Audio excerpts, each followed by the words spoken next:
Okay, so since this strategy relies quite heavily on horizontal levels in the market and the way that price interacts with them, what I'm going to do is just talk about the three ways that price essentially bounces at levels. Okay, so price is not precise. If we look at the horizontal lines on the chart right now and we look at the interaction of price with them, there's basically three ways, okay, that price actually interacts with a line. So in fact, let's pick this line here. Let me color it so we can see it. So imagine this blue line is going to be our support and resistance, and price comes down. And the first one that everyone's sort of familiar with, and this is what people always assume, is that price is going to hit the line and then it's going to bounce absolutely beautifully. And if we just do an example as resistance, it would look like that. Okay, so that's your sort of the bounce that everyone expects, the reaction that everyone expects to see at levels. Now, in reality, that's not actually how it happens a lot of the time. So you'll very often see price will get down, and before it reaches the level, at some point before, maybe just before, it will turn around and bounce. Now that's actually still reacted at the same level. And if I just do the same as resistance, instead of making it all the way to the level just before it, it sort of turns around. This is incredibly frustrating for people who have pending orders set at levels and they're expecting a bounce. You don't get filled, you miss the trade. Everyone has probably experienced that at some point. You were very confident price was going to come down and bounce from this level. You set a pending order, it never got filled, and then it bounced. Your analysis was right and you weren't in a trade. Everyone hates that, okay? And this is another common way that price reacts at levels. And then finally, we have the stop loss trader's nightmare, where they've set the stop at a level, okay, or just below a level. Price comes plowing straight through the level and then decides to bounce from it, okay? So this is the third way that price interacts with levels, is when it essentially pokes through and then turns around. Now, this can be summed up very nicely as just saying that price isn't precise. If this level here, and our levels are very precise, they're drawn on round numbers, our levels are very precise, but price isn't. So what that means is we cannot expect price to just come down and be absolutely pit perfect and bounce from our level every time. It does happen, but it's not as common as you think. More often than not, you'll get one of these two scenarios where price will actually reverse before the level, or price will actually poke through the level and then reverse. So you've always got to have this in your mind, okay? And we'll see examples of all of these on the chart now. Let's just start at this one here. Price pushes up and you can see, look, it's gone through. It's clearly gone through this level and then bounced from it, okay? So that's an example of price going through. This one is pretty pip perfect. That's about the best you'll get, where it's literally almost to the pip bounce from the level. Fantastic. Let's see if we can just see a really clear example of it not quite making it. There's a few down here where it's, look, it's a few points away from the level, but it has bounced. There's one there, and there's one there. I'm struggling to draw, sorry. Let me see if I can find a much more clear example. I'm sure there will be one. Oh, there's one. There's an absolute beauty. So here is the level. Price did not quite make it, look, and it's reversed. It's bounced from the level. So price has come down, bounced from it before it got there, and it's a few points away. So that is what you have to consider, and that's what you have to remember whenever you're looking at levels, is that price is not going to be precise. Now, again, if you are a stop loss trader, you are relying on that precision, because wherever you put your stop, you don't want that to be hit. And a lot of people put stops just on the other side of levels. So when the market pokes through, if we do like an example sort of trade, is let's say you set a pending order here for a sell. In fact, let's just do this with a sell position. It'll be much easier. You did something like this. You set your pending order, and your stop loss was, get off, your stop loss was just above the level, and your TP was down here, and that's a result. You get stopped out and then it bounces, okay? You see this all of the time. You might have tried again over here, you set another pending order, price came back up, you get stopped out again. It's that same sort of misery. Now compare that to a system without a stop loss and where you don't rely on precision. What you could have done then is, as this candle was coming up, if you haven't got a pending order, is, you know, you can start to enter sell trades as the market is going up multiple times, and then when you catch the drop, you've got multiple trades and you make a bigger profit. So strategies like this allow for the fact that the market is not precise in the way that it reacts with levels, and it allows you to be far less accurate and to be actually profitable much more often in a lot of these scenarios. So In a nutshell then, price is not precise, and you just need to remember that when looking at how price is likely to interact with the levels on your chart.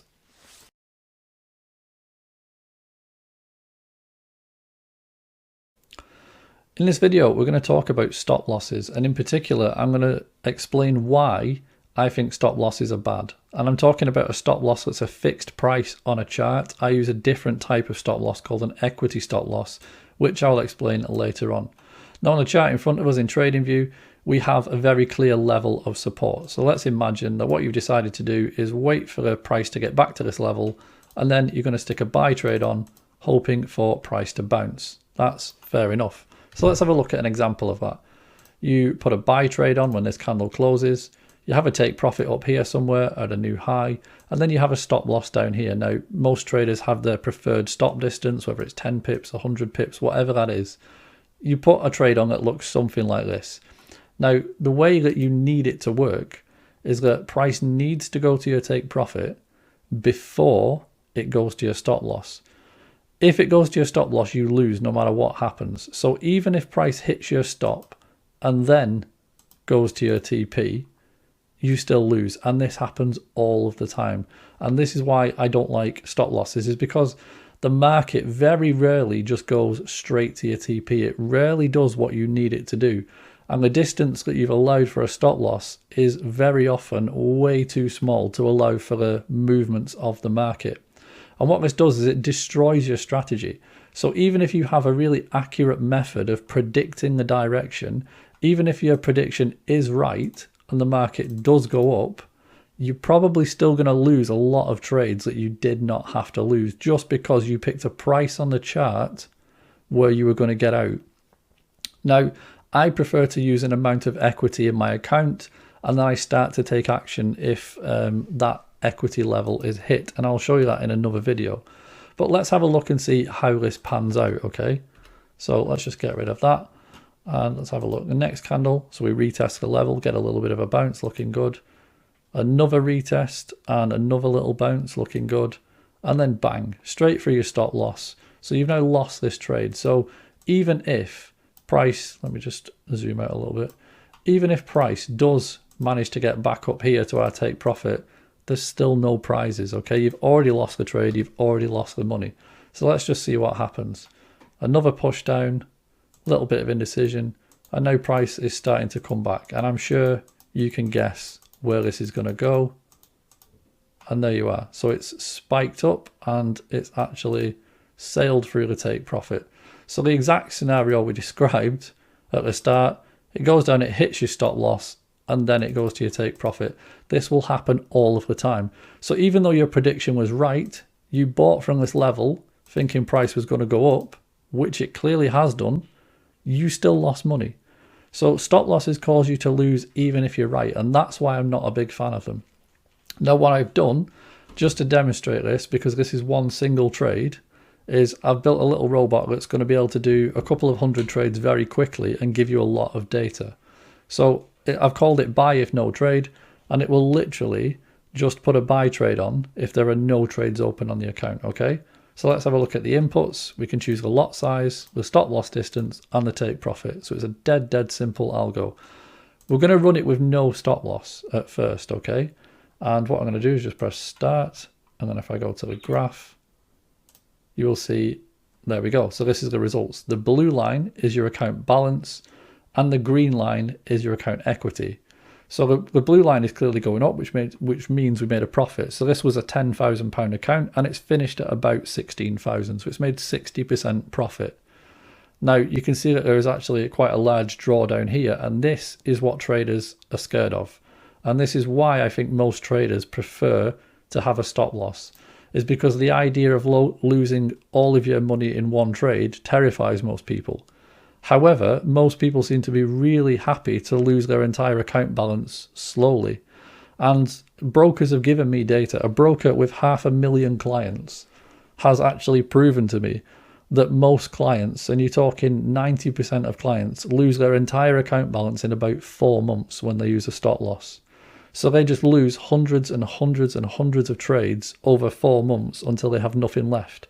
And traders much prefer that than losing their account in one trade, which is what can happen this way. Now, there's ways to deal with this, and we'll come to this later on in the course. But for now, this is the difference between no stop loss, and I'm now going to show you what happens when you put a stop loss on. So clearly then, if you don't have a stop loss, this random strategy I made in a minute actually makes money.